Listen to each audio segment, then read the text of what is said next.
बिस्मिल्लाहिर्रहमानिर्रहीम। आज बात करते हैं पाकिस्तानी मीडिया में उस तशवीश की जो कि हालिया भारतीय वज़ीर ख़ारिजा जयशंकर और अफ़ग़ानिस्तान के जो वज़ीर ख़ारिजा है अमीर ख़ान मुत्तकी के दरमियान टेलीफोनिक जो गुफ्तगू हुई है उसके बाद, और जो दूसरी ख़बर सोशल मीडिया पे और कुछ मीडिया पे कि अफ़ग़ानिस्तान के जो नायब वज़ीर दाखिला है इब्राहीम सदर, उनका भारत जाना, इन दो मौज़ूआत पे काफ़ी सारी यहाँ पर डिस्कशन भी हो रही और एक तशवीश का इजहार भी हो रहा है।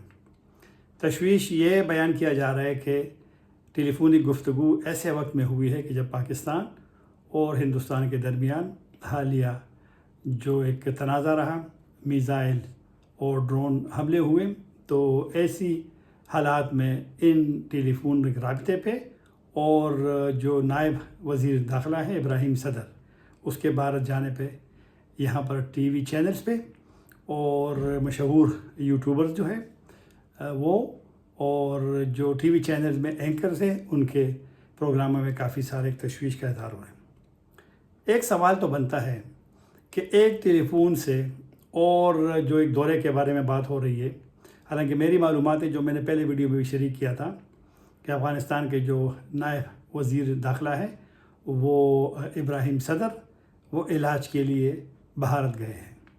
पहले पाकिस्तान काफ़ी सारे लोग आते हैं, अब काफ़ी सारे अफ़गान यहाँ पे आते हैं, इलाज के लिए आते हैं और हम खुश उनको वेलकम करते हैं, उनको वीज़ों में आसानी का मुतालबा भी करते हैं कि उनको दी जाए, तो वो तो एक अलग मौजू है।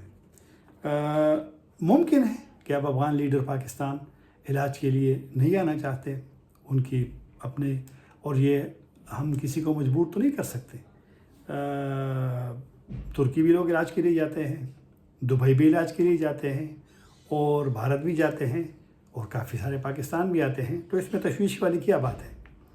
दूसरी बात, टेलीफोनिक गुफ्तगू अगर होती है तो इस टेलीफोनिक गुफ्तगू से आपको याद होगा कि पाकिस्तानी वज़ीर ख़ारिजा और नायब वज़ीर-ए-आज़म इसहाक़ डार 19 अप्रैल को जब काबुल में थे, तो जितना उनको प्रोटोकॉल मिला है, क्या यूट्यूबर्स बता सकते हैं या टीवी चैनल पाकिस्तान के बता सकते हैं कि उनकी वहाँ कितनी मुलाकातें हुई है।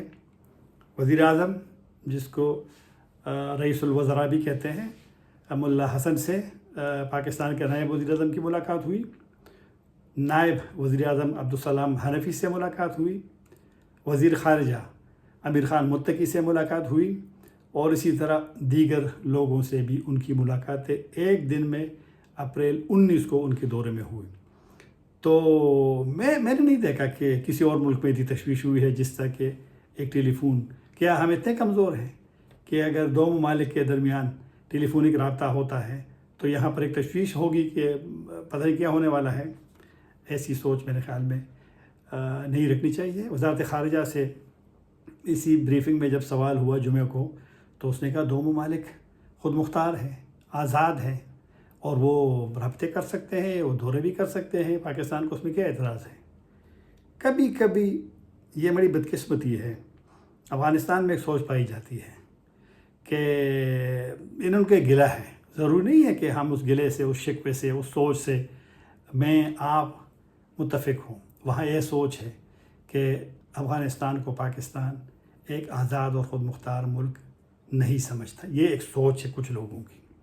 अगर हम इसी तरह छोटी छोटी चीज़ों पर तशवीश का इज़हार करते हैं तो शायद हम उस सोच को तक़वियत दे रहे हैं।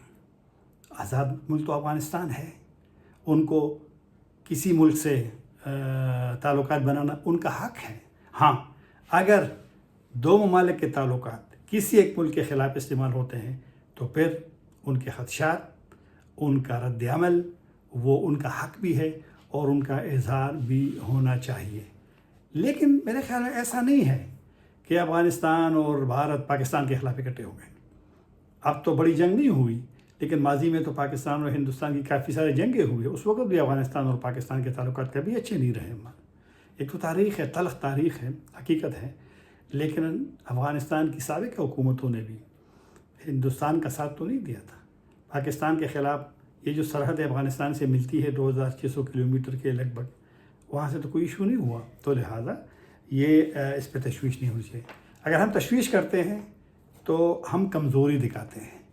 دوسری بات، اگر ہم میڈیا کو ریٹنگ کے لیے یا یوٹیوبرز جو مشہور ہیں، جو نام ہے، ہم سب کا احترام کرتے ہیں، کسی کا نام بالکل بھی نہیں لیتے اور نہیں لینا چاہیے، لیکن کیا ہم ریٹنگ کے لیے ایک موضوع پہلے ہمیں یا بتایا گیا ہے یا ہمیں خود بھی ایک ٹی وی چینل پہ کوئی چیز آتی ہے تو پھر سارے اس کے پیچھے لگ جاتے ہیں کہ باگرام ایئر بیس کو طالبان نے امریکہ کے حوالے کر دیا، اور جو عجیب سی یہاں منطقیں اور یہاں پر، تو کیا کسی نے ثابت کر دیا ہے کہ واقعی باگرام امریکہ کے پاس چلا گیا ہے؟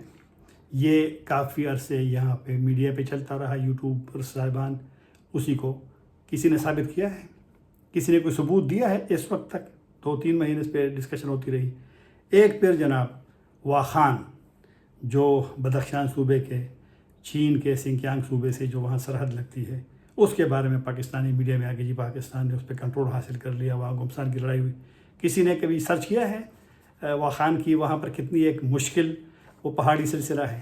وہاں تو ابھی تک افغانستان کی موجودہ حکومت روڈ بنا رہی ہے، ابھی تک وہ روڈ نہیں بنا سکے، یعنی کیونکہ اس طرح کے پہاڑی علاقہ ہے کہ کوئی چیز آسان نہیں ہوتی۔ یہاں پر ایک افغان موجودہ حکومت کے ایک اہلکار آئے تھے، تو واخان کے بارے میں وہ کہہ رہے تھے، وہ وہاں گئے تھے چینی سفیر کو لے کر کے، کہ وہاں سانس لینا کچھ علاقوں میں وہاں پر مشکل ہے، تو ایسا آسان تو نہیں ہوتا، تو لہٰذا حقائق کو مسخ نہیں کرنا چاہیے۔ اور میں کسی کو وہ تو نہیں کر سکتا کسی صحافی بھائی کو یا کوئی اینکر صاحبان کو یا خواتین قابل احترام ہے ان کو، لیکن کچھ تحقیق تو کرنی چاہیے، جغرافیکل کچھ، اور آج کل تحقیق اور یہ جو گوگل ہے اور یہ نیٹ ہے، یہ اسی لیے تو ہے کہ آپ معلوم کریں کہ اصل حقائق ہے کیا۔ تو یہ چیز اس لیے میں کہہ رہا تھا کہ 2 ممالک کے ٹیلی فونک انٹرویو سے آپ کو کچھ بھی نہیں ہوتا۔ ایک تو میں نے ذکر کیا کہ جتنا پروٹوکول ایسا ڈار صاحب کو ملا ہے، اسی میٹنگ سے چند دن بعد چین، پاکستان اور افغانستان کی نمائندہ خصوصی کا اجلاس ہوا کابل میں۔ اس سے پہلے پاکستان افغانستان کی جو ایک مشترکہ رابطہ کمیٹی ہے، جوائنٹ کوآرڈینیشن کمیٹی، اس کا اجلاس ہوا، پاکستانی نمائندہ خصوصی گئے تھے، اور وہ 17 مہینے بعد ہوا، اس سے پہلے 2024 جنوری میں ہوا تھا اسلام آباد میں۔ ابھی چین میں چین اور افغانستان کے وزیر خارجہ کی کانفرنس ہونے والی ہے، تو ہمارے اتنے رابطے، اتنے چیزیں ہو رہی ہیں، اور ہم ایک ٹیلی فون پہ، اور یا ایک طالبان لیڈر وہاں پر علاج کے لیے جاتا ہے، تو یہاں پر ایک بالکل ایسا ہو رہا ہے کہ بس اللہ خیر کرے۔ ایسا سوچ بالکل بھی نہیں اپنانا چاہیے۔ پاکستان ایک ملک ہے، ایک آزاد خود مختار ملک ہے، اور جس طرح پاکستان اس طرح دیگر ممالک بھی ہیں، کسی کی آبادی 25 کروڑ ہوگی، افغانستان کی آبادی تقریباً کوئی 4 کروڑ کے لگ بھگ ہے، تو اس سے بھی چھوٹے ممالک ہیں۔ ہر ملک خود مختار ہے، ہر ملک آزاد ہے، ان کو اپنے فیصلے کرنے دو۔ ہمیں دیکھنا چاہیے کہ ہمارے فیصلوں پہ نقائص کہاں ہیں، ہماری کمزوری کہاں ہیں، ہم پالیسیوں سے دیگر ممالک کو کتنا قریب کریں، کتنا ہم اپنے آپ سے ان کو دور کر رہے ہیں۔